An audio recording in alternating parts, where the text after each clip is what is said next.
Buenos días, buenas noches, perdón. No sé Buenas por noches, maestro. qué, algo pasó con la plataforma que subí la liga y algo también me pasó en la clase anterior que algo hice mal porque Sí, subí yo solo y no se compartió porque en la clase anterior no se conectó ningún alumno, lo cual es muy raro. sí, estábamos buscando las ligas, pero no encontramos pues en el perfil de la materia. Este, pero quién sabe qué está pasando. Y no, ya reviso, por favor.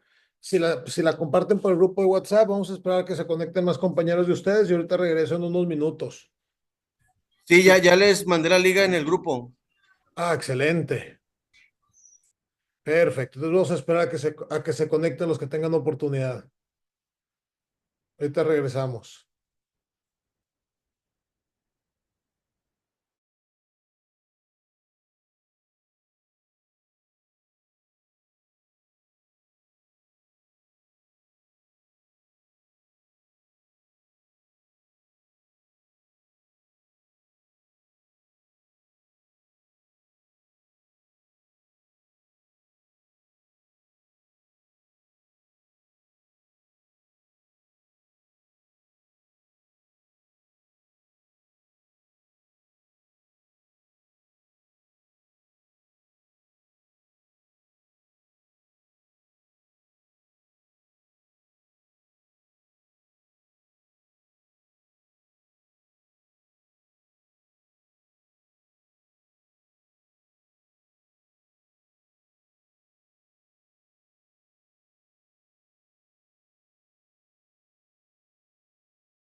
Muy bien, señores, comenzamos. Ya les aseguro que la próxima liga sí aparecerá. Y en caso de que no, cuando la genere, se las mando a compañeros de ustedes, se las mando a compañeros de ustedes por el chat institucional para que ustedes la compartan en el grupo de WhatsApp, para que ustedes la compartan. Muy bien. Pues empezamos esta nueva etapa. Empezamos esta nueva etapa, cambiamos de ética a derechos humanos. Muchos ya tenemos el gusto de conocernos por la clase de ética. Son materias que tienen cierta similitud porque los derechos humanos se basan en la ética. Son cuestiones muy, pues es cuestión de los derechos humanos, desde mi punto de vista, sí, tienen mucho de ético, es sostener diferentes valores fundamentales. ¿Cuál es el objetivo del curso? Analizar la importancia de la educación en derechos humanos como un mecanismo fundamental para la protección de una cultura de respeto, igualdad y dignidad, comprendiendo su papel en la formación de ciudadanos críticos y comprometidos con la defensa de los derechos humanos. Además, se busca que los estudiantes identifiquen estrategias educativas y normativas internacionales que fomenten las enseñanzas y el aprendizaje de los derechos humanos en distintos contextos sociales. Los derechos humanos se ven desde diferentes perspectivas. Un servidor, como ya se los comenté, soy abogado, lo he sido toda la vida, desde que era estudiante, abonado que tengo otros estudios, realmente y tengo otras actividades también profesionales. Mi actividad preponderante es la de abogado. Hay dos formas de ver los derechos humanos. los derechos humanos a favor del delincuente o los derechos humanos a favor de las víctimas. Yo en lo personal veo los derechos humanos bajo la perspectiva de las víctimas. Veo los derechos humanos bajo la perspectiva de la gente de bien, de la gente que se levanta, que tiene un trabajo normal y que en esa normalidad está la grandeza. En ese trabajo como el mío, que soy un simple tutor, que a tal hora me levanto, a tal hora me voy a trabajar, a tal hora me conecto. Yo siento que los derechos humanos se deben de ver bajo la perspectiva de esa. Desafortunadamente, en los últimos años, en ocasiones sí siendo verdad, en ocasiones no siéndola, la perspectiva es que los derechos humanos son solamente para los delincuentes. Y no, señores, realmente no es así. Todos tenemos derecho a tener derechos humanos cuando tratamos con las autoridades. Eso es por lo que sobresalen más las cuestiones de los delincuentes. Desafortunadamente, sí estamos viviendo un sistema penal extremadamente complicado para las víctimas. Esta es una opinión muy personal. Estamos viviendo un momento histórico donde ser víctima de un delito, ser víctima de una conducta anómala en cualquier materia, es muy complicado para las personas que padecen esa situación. Desde mi punto de vista, pero bueno, esta no es una clase sobre derecho penal, ni sobre ninguna materia de derecho, es una cátedra sobre derechos humanos, así que me enfocaré en ese tema y me comprometo a no desviarme. Entonces, ¿cuál es el objetivo de esto? Que ustedes tengan esa situación, que ustedes vivan esa situación, que ustedes la analicen bajo la perspectiva de derechos humanos, para poder, listo, vamos a ver, listo. Ya. Bien, tenemos ahí varios compañeros con micrófono abierto.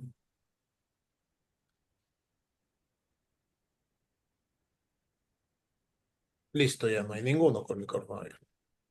Entonces, tenemos que fomentar la cultura de respeto, igualdad y dignidad bajo la perspectiva de derechos humanos, lo cual esa situación en particular yo sí la comparto completamente. Entonces,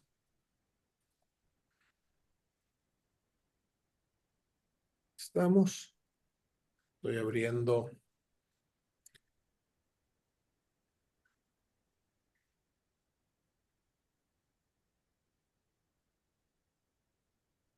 Tenemos que ver la situación de cuáles son las estrategias para promover la educación en los derechos humanos. Las principales estrategias para promover la educación de derechos humanos la están viviendo ustedes actualmente. Y es, valga la redundancia, el sistema educativo. Ustedes están empezando a cursar una maestría y dentro de esa maestría está la materia. En la medida en que las diferentes instituciones educativas dediquen una parte de sus planes de estudio al respeto de los derechos humanos, en esa medida los ciudadanos se van a ir familiarizando cada vez más con los mismos. Por eso es muy importante, por eso es muy importante que se mantenga este tipo de cursos, este tipo de materias. Por eso, pues, ¿cuáles son de las principales estrategias para promoverlos? Pues la enseñanza, la incorporación y lograr esa incorporación de valores en el ámbito diario. El primer paso para lograr la enseñanza es poner las materias, es hacerlo parte del calendario, de la currículum que ustedes y los demás estudiantes tengan que, tengan que estudiar para graduarse. Y una vez y a través de estos cursos es lograr la incorporación de los valores de derechos humanos. ¿Cuáles son los valores de derechos humanos? Ya lo vimos. La no discriminación, la justicia, etcétera, etcétera. Esas son las estrategias que debemos de seguir. Primero es la enseñanza. ¿Cuál es el objetivo de esa enseñanza? Lograr la incorporación de valores. No solamente es una enseñanza teórica, no solamente es una enseñanza eh, basada en textos, en videos, sino lograr esa compenetración con ustedes para que con el paso del tiempo puedan, puedan lo que es estar interiorizados con la materia.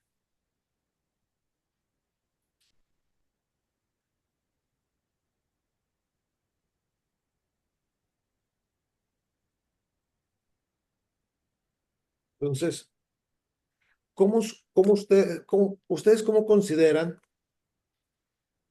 que contribuye la educación de los derechos humanos? Ustedes están recibiendo esta educación. ¿Ustedes cómo consideran que esto contribuye para para la implementación de la materia?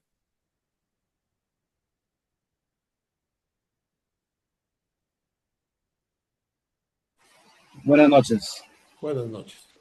Pues yo creo que la forma en cómo contribuye es pues tratando de formarnos, ¿verdad? Como ciudadanos, este, eh, y a lo mejor el día de mañana tener ese conocimiento para poder defendernos, en base a los derechos humanos, ¿verdad? Digo, esa es mi perspectiva, ¿verdad? Ajá. Totalmente de acuerdo con usted. Ajá. Adelante, licenciada Janet.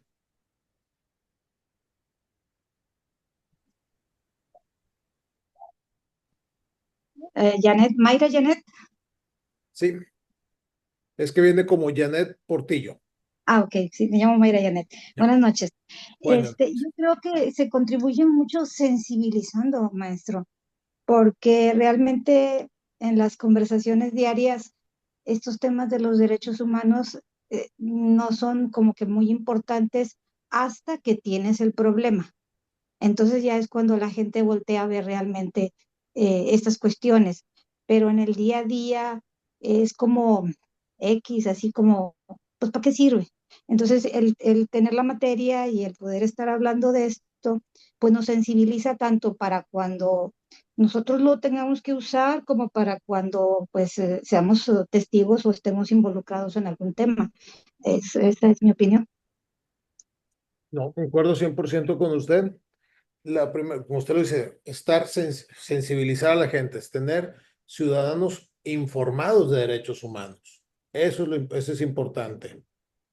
Tener ciudadanos que conozcan este tipo de derechos humanos para saber, como usted bien lo dice, hasta que se ofrece es cuando uno piensa en eso. Pero lo primero es divulgarlos, hacerlos lo más ampliamente posible para que la gente los conozca y en algún momento los pueda exigir que se les respeten.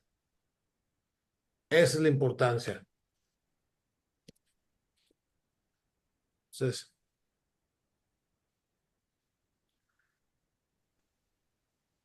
ahora vamos a ver qué tipos de derechos humanos existen. Hay diferentes tipos de derechos humanos. Hay derechos humanos civiles y políticos, económicos, sociales, derechos humanos ambientales. Y luego se dividen en tres grandes grupos. Primera generación, segunda generación y tercera generación. Los de primera generación son los civiles y políticos, que son los más básicos. Derecho a la vida, derecho a la libertad, derecho a la seguridad personal. Los de segunda generación buscan garantizar condiciones económicas de vida más favorables. y hace los derechos sociales y culturales. Son derechos económicos. Los de tercera generación son pensados en el desarrollo, ya como cuestiones de un medio ambiente sano, la paz, autodeterminación de los pueblos, cooperación internacional. ¿Por qué se divide en primera generación, segunda generación, tercera generación? Desde mi punto de vista que les comparto, porque tienen que existir unos para poder pensar en los otros. Si no tenemos ese derecho humano de primera generación, como son el derecho a la vida, el derecho a la libertad, a la seguridad personal, a la libertad de expresión, pues no podemos, me voy a pasar a los de tercera generación para que se vea el contraste. Si una persona no tiene garantizados los derechos humanos básicos, como es el derecho a la vida, el derecho a la seguridad personal, que termina en la violación del derecho a la vida, pues no podemos hablar que esa persona va a pensar en los derechos de tercera generación, como es un medio ambiente sano, como es el derecho a la paz, como es el derecho a la autodeterminación de los pueblos o a la cooperación internacional. Oye, si el derecho más importante es el de la seguridad personal, porque se está viendo agredido, ya sea por fuerzas gubernamentales o por fuerzas o por grupos que se encuentran al margen de la organización gubernamental, que lo lleva a perder el derecho humano, que desde mi punto de vista es el más básico, como es el derecho a la vida, pues no podemos hablar de los demás. Por eso se habla de primera generación. Y es por lógica. Todos tenemos derecho a vivir sin que se nos agredan. Y sobre todo, tenemos derecho a vivir sin que esas agresiones lleguen al grado de que nos priven de la vida, ya sean daños físicos o psicológicos. La privación de la vida no solamente puede ser por factores, por personas externas, vía agresiones físicas. Puede llegar también la privación de la vida, es cuando un ser humano, por cuestiones no físicas, decide suicidarse, decide privarse de la vida. Pues es igual. El fin es, desafortunadamente, es el fallecimiento de ese ser humano. Entonces, ese es un segunda generación.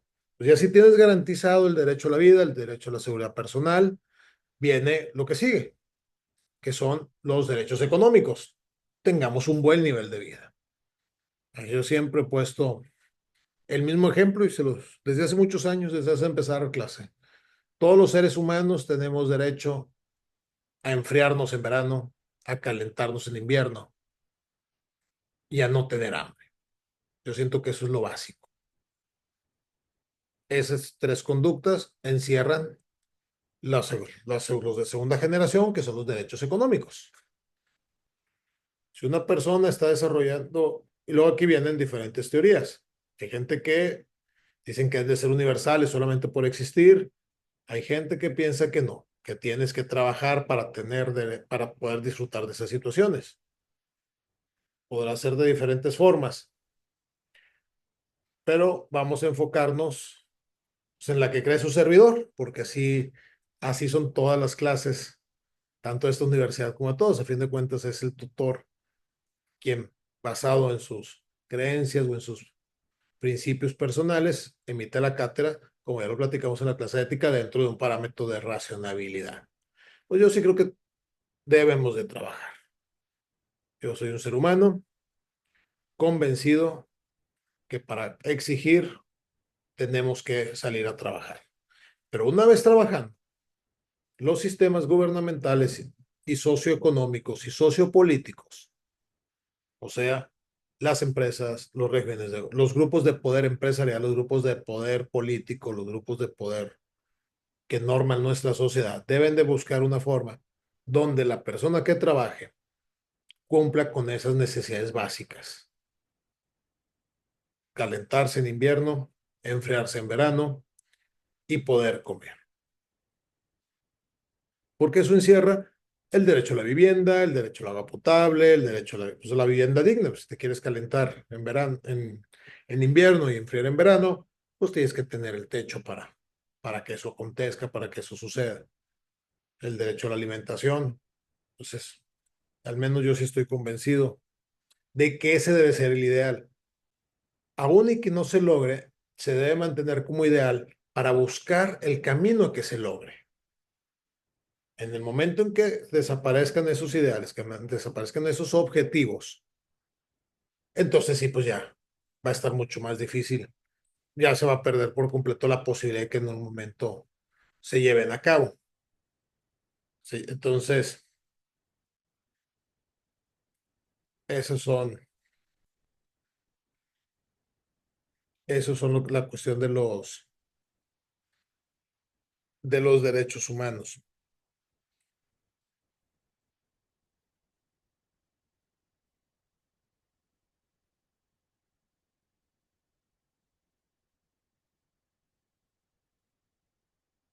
Luego, la siguiente parte de los derechos humanos,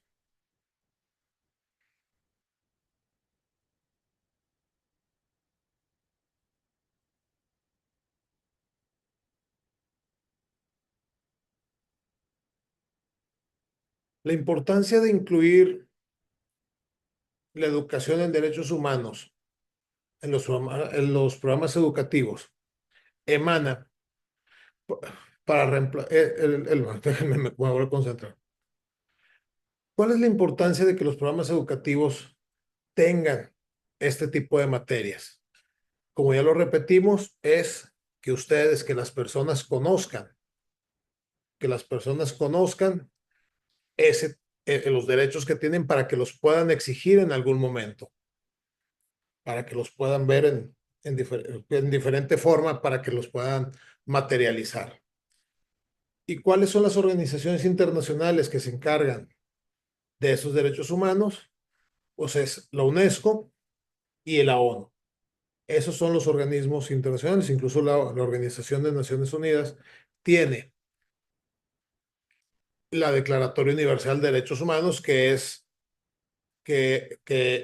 la que nos rige dentro de los parámetros que tenemos, que nos encontramos a nivel internacional. Países como México estamos obligados a una vez firmados los tratados, que los tratados están al mismo nivel que la Constitución. Entonces, eso nos ayuda bastante para la protección de los derechos humanos. Eso sí realmente nos ayuda bastante. Los derechos humanos se basan más que todo por cuestión de lógica. ¿Cuáles son los desafíos actuales para la implementación de los derechos humanos? Es la resistencia de algunos sectores a incorporarse.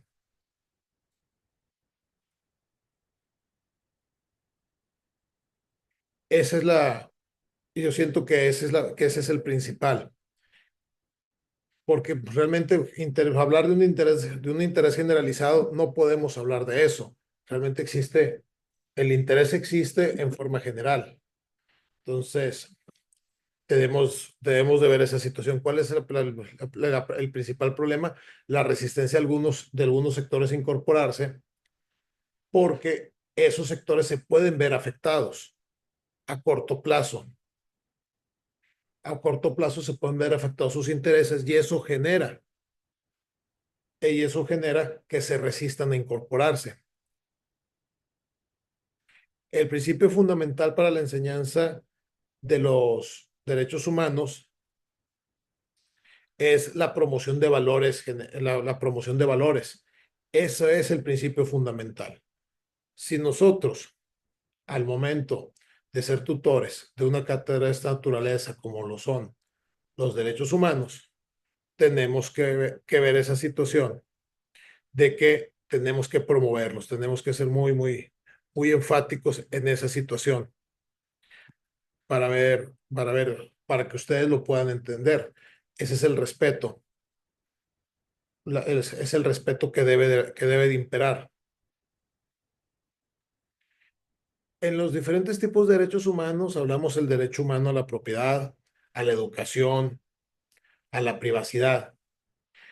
Y es muy importante comprender ¿Cuál es cada uno de ellos? El derecho humano a la propiedad. Bueno, ahí sí, pues yo siento que es cuestión de lógica. Ya estamos hablando con grupos de posgrado que pues, ¿cuál es el derecho humano a la propiedad? Pues como su nombre lo indica, a tener propiedad privada, a tener diferentes cosas de uso de propiedad. ¿Cuál es cuál es el derecho humano a la seguridad personal? Como ya lo platicamos, a no ser agredidos físicamente, poder vivir tranquilos. Una parte importante de esta situación de derechos humanos es de sentido común. Es más que todo, es de sentido común. Entonces, ¿cuál es el desafío para la implementación? Lo que ya lo platicamos, la resistencia de algunos sectores, la resistencia de algunos sectores de la sociedad. ¿Cuál es el principal? Ahora vemos, ¿cuál es el objeto de los diferentes derechos humanos?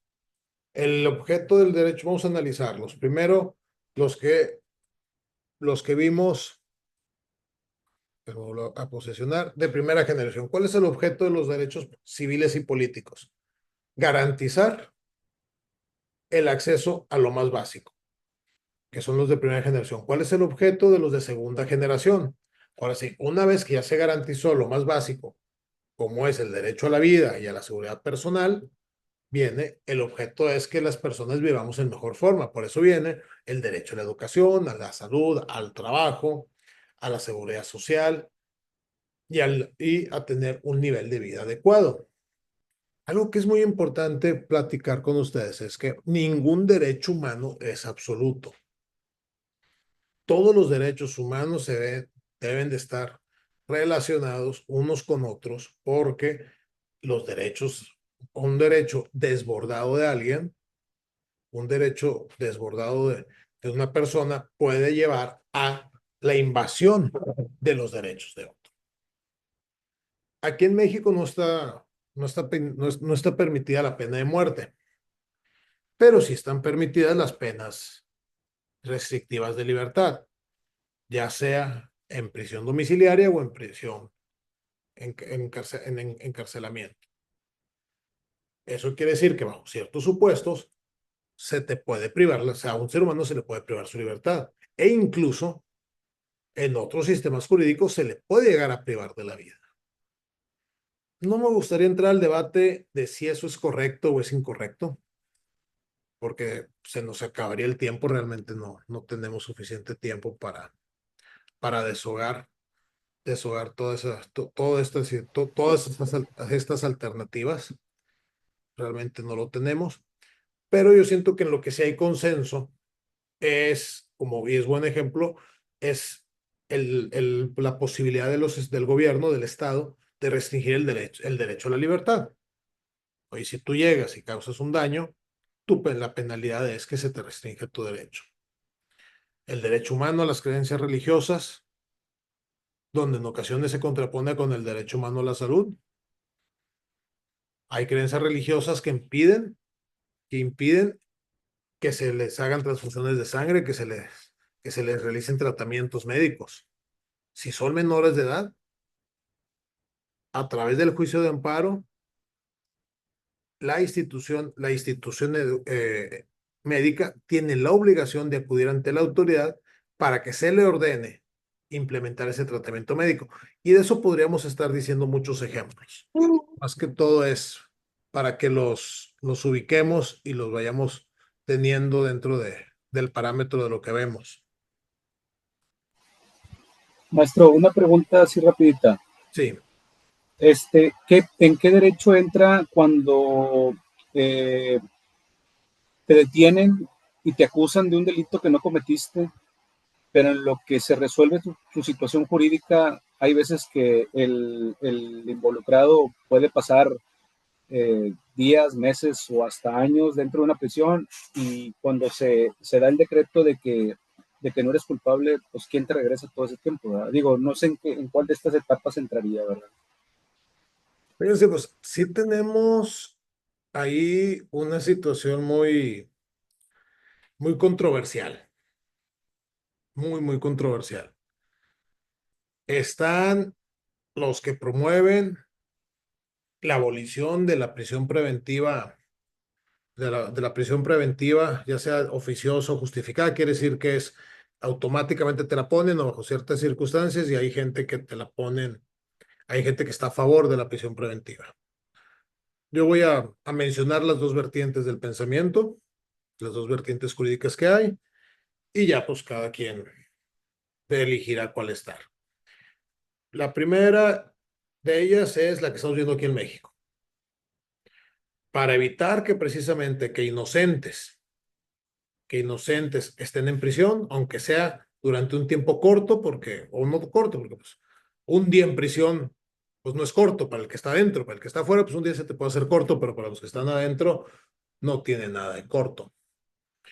Dicen, no, tenemos que ser muy estrictos en no meter gente mientras se investiga, mientras se da el delito, motivo por el cual, hasta que no se te declare culpable, vas a prisión.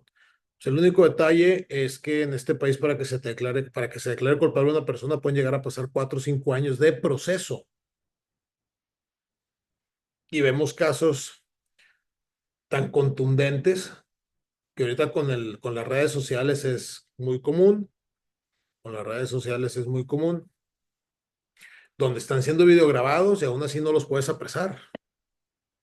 Acaba de ahorita de salir a la luz unos videos de un señor, una señora, un hijo y el socio y el guarura, donde están golpeando salvajemente a un ser humano en el piso, y no hay duda que lo están golpeando porque pues el video es público. Dos, dos personas se quedan en prisión y las otras dos salieron de prisión porque lograron tramitar un amparo. Ahí estamos viendo ese ejemplo. En ese mismo asunto están las dos cosas.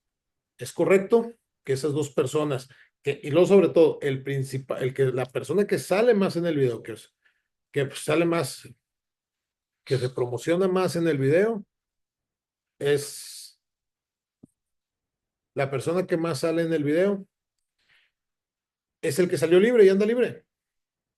Comprendo lo que usted dice.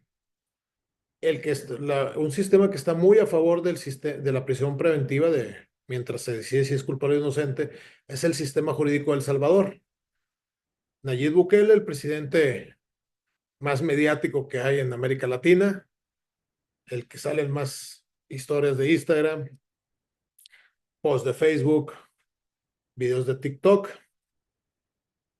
es un franco promotor de la prisión preventiva antes de que se dicte sentencia. Y lo dice abiertamente. Dice, por el bien social, aquí en El Salvador, cualquier cosa que tenga que ver con las pandillas, mientras se realiza el juicio, la persona va a prisión. Y él mismo lo admite. Sí, si hay inocentes en prisión. Si hay inocentes en prisión, todos los sistemas del mundo tienen inocentes en prisión, pero es mayor el daño social de tener a los culpables sueltos, a muchos culpables sueltos, de tener a pocos inocentes en prisión. Pero pues ese punto de vista es sencillo, es sencillo expresarlo, siempre y cuando una persona, digamos ustedes, yo que soy el que estoy hablando, siempre y cuando yo no sea el que está en prisión o un familiar mío. Es muy sencillo estar a favor de la prisión preventiva, que es lo que usted comenta, Eric Chavarría, que es como se conoce prisión preventiva, que vas a prisión mientras te juzgan. Es muy fácil estar a favor de la prisión, siempre y cuando no te la apliquen a ti, siempre y cuando tú no seas el inocente. Es correcto. Pero por otro lado, ¿cuántos si un proceso, un sistema jurídico se tarda 3, 4, 5 años en dictar una sentencia porque no hay presupuesto para contratar jueces, fiscales y magistrados suficientes y están sobrecargados de trabajo en una forma sobrehumana que desborda? pues ¿qué vamos a hacer con tantos asesinos sueltos? También es sencillo estar a favor de que los procesos se lleven en libertad, siempre y cuando una de esas personas no vaya y te asesine a ti o a un ser amado. Es un tema complejo. Ahorita el video que está de moda es ese que les comento, se está saliendo mucho en redes. Pues estamos a favor de que son inocentes, todavía no se les declara culpables. Pues sí, pero que te agarren, que nos agarren a cualquiera de nosotros o a de nosotros en lo personal o de nuestros seres amados, a golpes en el piso, a golpes, patadas, raquetazos. Entre mínimo, en el video se ven mínimo 3 adultos, 4 hombres participando directamente. Los daños pueden ser irreversibles. Y aún con video, no puedo decir, no, pues es que no te puedo meter a la cárcel hasta que no te declare culpable. Ah, muy bien, pues sí, nomás que el sistema te va a declarar culpable ya por el 2028. Pues Estamos es en que ya ha 2028. pasado anteriormente, nuestro. No es la primera vez que sucede este tipo de actos en donde han perdido la vida las gentes. O sea, en este caso no sé si perdió la vida o no, pero en casos anteriores ha habido fallecimientos y ya no te das cuenta si realmente se hizo justicia o no, ¿verdad? Digo, no para mí, para la familia, como dice usted. El caso que yo le platiqué es por el caso de un buen amigo llegado, de que estuvo en el lugar y en la hora pues no deseada para él, porque pues de estar cenando, pasó un acto contiguo dentro del área donde estaban y agarraron parejo, y órale, vas para adentro, entre que averiguamos si eres o no eres, o se aventó un año y infracción adentro en lo que le resolvieron su caso. Al final lo soltaron y le dijeron, disculpe usted.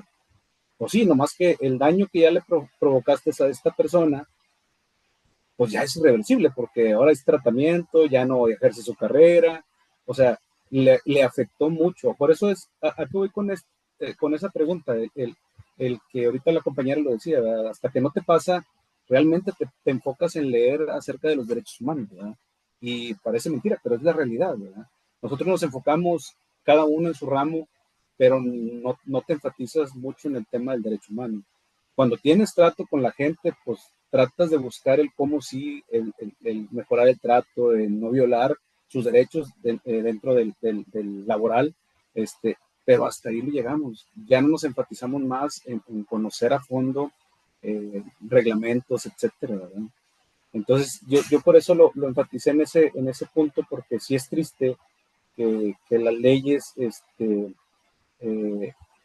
pues no se puedan o no puedes resolver un caso de forma rápida cuando al final no encuentras ningún acto o ninguna evidencia documental para tener encarcelada a una persona que es inocente. Sí, aquí desafortunadamente el asunto que el ejemplo que usted me pone, que usted nos hace el favor de exponer en el grupo, no es un error de leyes, es un error de aplicación de leyes. Ese es el problema que se tiene en los países. Al menos mi opinión muy personal es que tenemos muy buenas leyes, pero ese por lo que usted comenta, agarraron parejo y en lugar de dedicar a una investigación realmente minuciosa para saber quién se queda y quién se va, dejaron a todos. Y es una gran injusticia, como usted lo dice. Yo estoy seguro que la vida de su amigo nunca va a volver a ser igual. Nunca. Después de haber estado más de un año en prisión, año y medio, como usted lo comenta, y podrías estar una semana, un día, y ya no es igual. Ese es el problema, que todos nuestros sistemas son imperfectos. Es imposible. La conducta humana no puede existir en perfección. Todos los seres humanos tenemos defectos, todos los seres humanos cometemos errores.